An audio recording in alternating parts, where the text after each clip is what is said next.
wabarakatuh.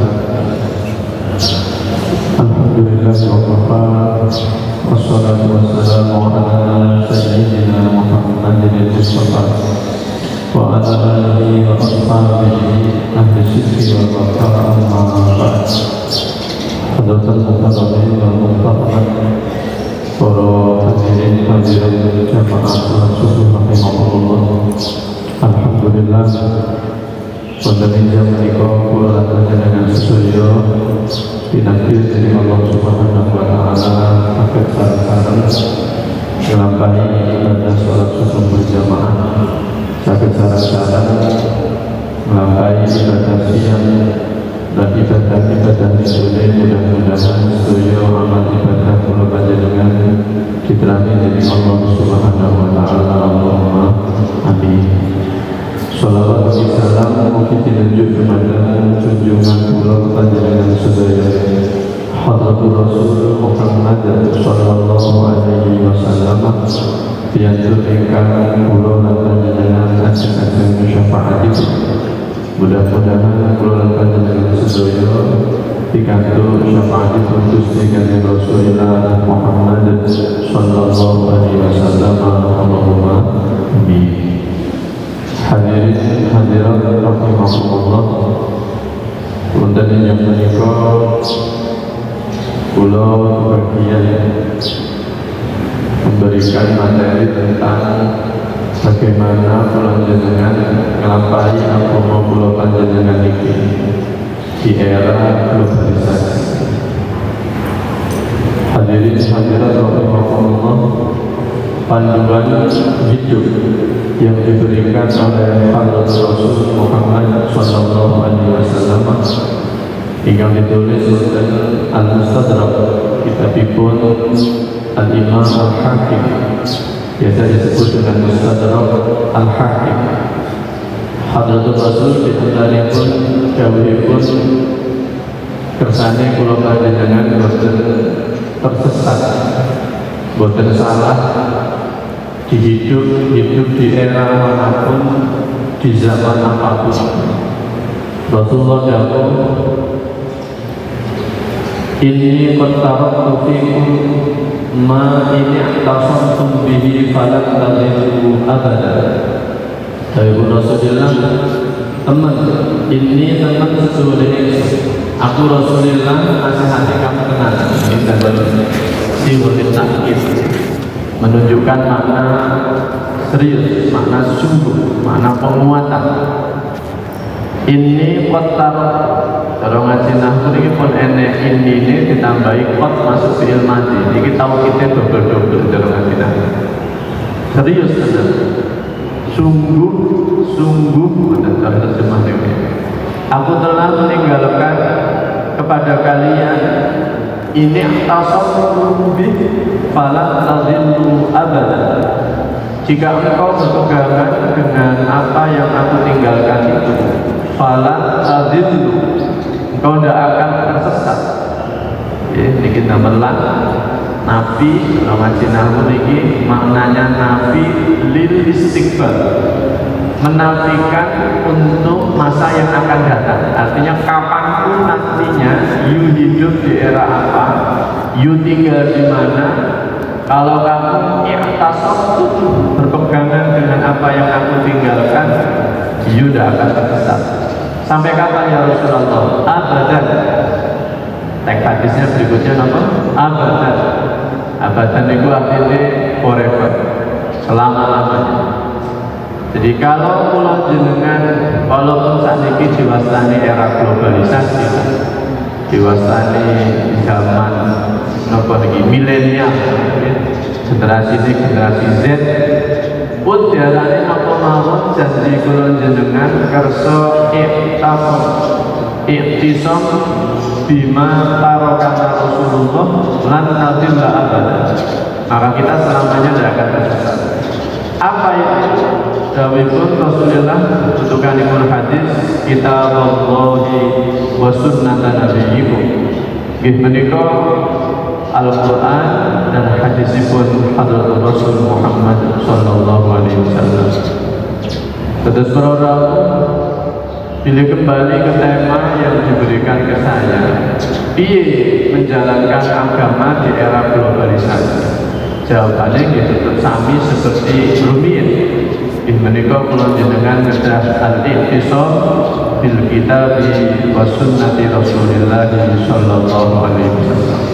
Kita harus berpegangan kepada Al-Quran dan kula jenengan berpegangan kepada sunnah dari Rasulullah sallallahu alaihi wasallam.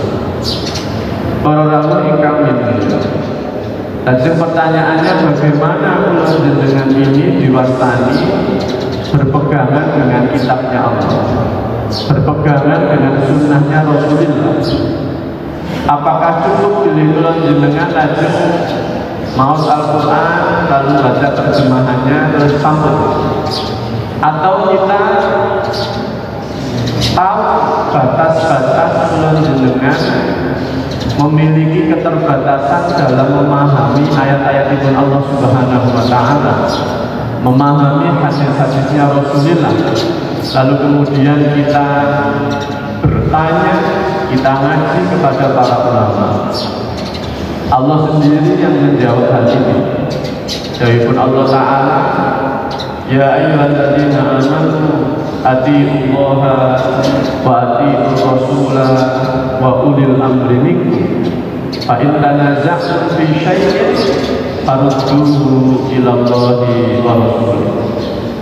Para rawuh ingkang minulya, perintah dalam ayat ini oleh Al-Imam Al-Akbar Syekh Sayyid Ahmad Tantawi dalam tafsiripun At-Tafsir Al-Wasit diterangkan panduan hidup kula jenengan sedaya niku yang pertama tentu atiullah, taat kepada Allah Subhanahu wa Ta'ala. Dalam kajian usul fikih, perintah untuk taat kepada Allah niku bila kula jenengan damel rujukan mencari hukum, rujukan dalam menjalankan agama niku maknane kula jenengan kedah manut terhadap Alkitab. Menika Al-Quran. Lajeng kemudian wa atiiur rasulah niki maknane kula jenengan kedah manut, kedah derek sunnah Rasulullah sallallahu alaihi wasallam. Tapi ternyata tidak cukup hanya ini, para rawuh. Atiullah wa atiiur rasul tutukaken wa ulil amri minkum. Wa ulil amri minkum. Kata ulil amri ini pilih dalam kajian tafsir Al-Wasit dikatakan inilah dalil kula jenengan dalam menjalankan hidup, mencari pedoman hidup kula jenengan boten lepas dari para ulama yang telah melakukan dalam kajian hukum namanya ijma. Ijma niku napa? Ijma niku adalah sebuah kesepakatan yang diambil oleh seluruh ulama atas permasalahan tertentu, sehingga cara ngaji usul fikih yang berpegangan terhadap agamanya niku boten lepas dari dalil sing jumlahe sekawan. Nggih menika Alkitab, kemudian As-Sunnah, kemudian Al-Ijma. Niki dengan nas Quran wa ulil amri minkum. Sehingga bila kula jenengan merasa cukup dengan Al-Quran dan hadis saja, kula jenengan bisa keliru. Karena tidak cukup Al-Quran dan hadis lalu menyampingkan dalil-dalil yang lain, tapi kula jenengan diutus oleh Allah Ta'ala wa ulil amri minkum, yaitu diarani ijma. Lalu kemudian yang keempat, sesuai dengan teks ayat ini adalah wa in tanaza'tum fi syai'in farudduhu ila Allahi war rasul. Begitu orang tafsir Al-Wasit dikatakan dalile ada teori hukum namanya qiyas. Ada wonten Alkitab, wonten As-Sunnah, wonten ijma, dan ada qiyas. Kalau kamu ketemu dengan permasalahan hidup, sing Qur'ane ndak ono, hadise yo ndak ono, ijma'i yo ndak ono, maka berkiaslah, nglakoni kias. Lalu pertanyaannya, apa sing iso nglakoni kias? Ini menikah tentu a'immah al-mujtahidun. Mereka lah ulama-ulama yang diberi kemampuan oleh Allah Ta'ala dalam berijtihad. Sehingga tetek kalian ayat ini dan hadis yang pertama tadi, Hadratul Rasul ketika mengutus Sayyiduna Mu'adz bin Jabal, wonten sahabat naminipun Mu'adz bin Jabal. Suatu saat Sayyiduna Mu'adz ini diutus Rasulullah ke Yaman untuk dakwah ke Yaman. Rasulullah datang Madinah lalu mengutus sahabatipun dakwah ke Yaman. Sebelum berdakwah ke Yaman, Hadratul Rasul ini nangguli Sayyidina Mu'adz bin Jabal ini. Bima takdi, wahai Mu'adz, you nanti kalau di Yaman, terus kamu nanti berhadapan dengan masalah. Bima takdi, kamu akan memberikan hukum dengan cara apa? Kalau tadi itu sertifikasi ulama, jadi ulama-ulama yang mau diterjunkan dakwah itu dites, dilihat kemampuannya supaya dalam berdakwah, dakwah yang benar sesuai dengan SOP yang ada. Dan itu Rasulullah mencek langsung ke Sayyidina Mu'adz bin Jabal.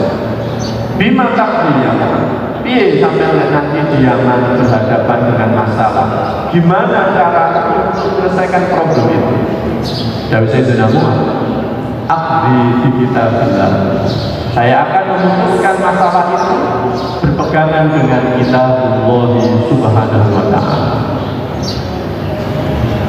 Lalu pertanyaan berikutnya, wa illam tajid, andaikan sampai nyari di Quran tidak ada hukumnya. Sekarang kan banyak masalah-masalah yang kita tidak bisa teks hukumnya di Quran.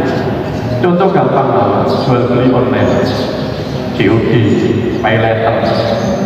Qurannya cuma bicara ahallallahu bai'a wa harrama riba. Tapi BI terus jual beli ini macam-macam kayak apa tidak ada.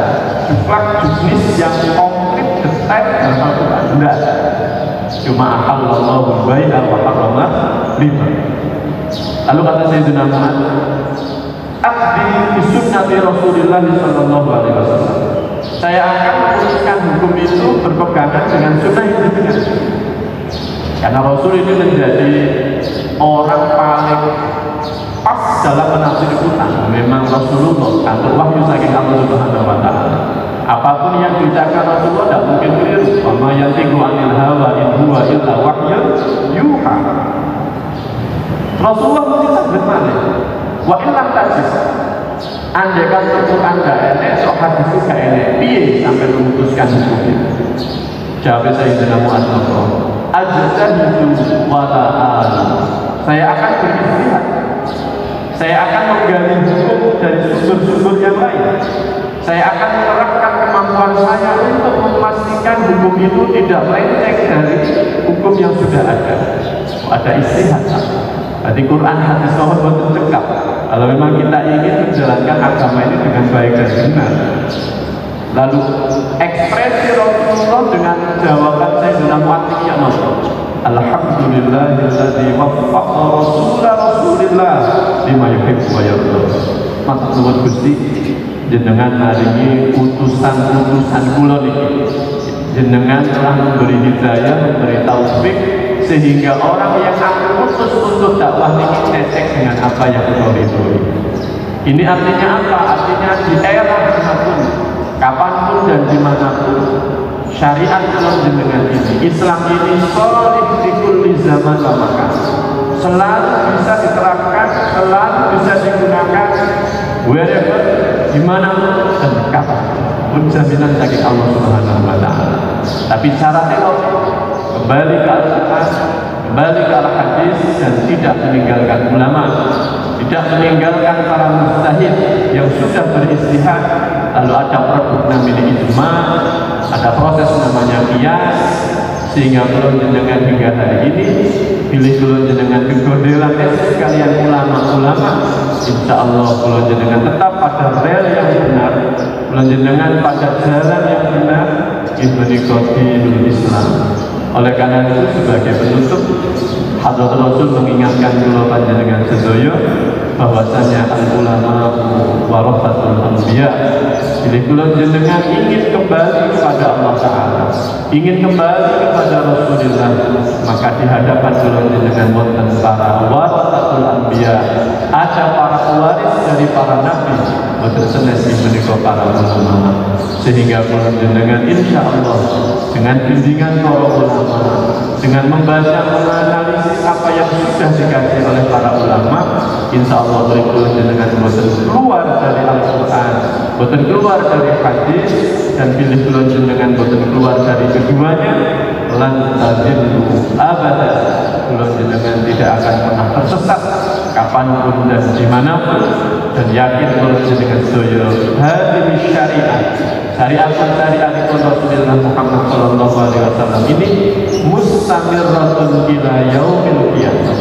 Syariat agama kula jenengan terus berlaku hingga nanti hari kiamat.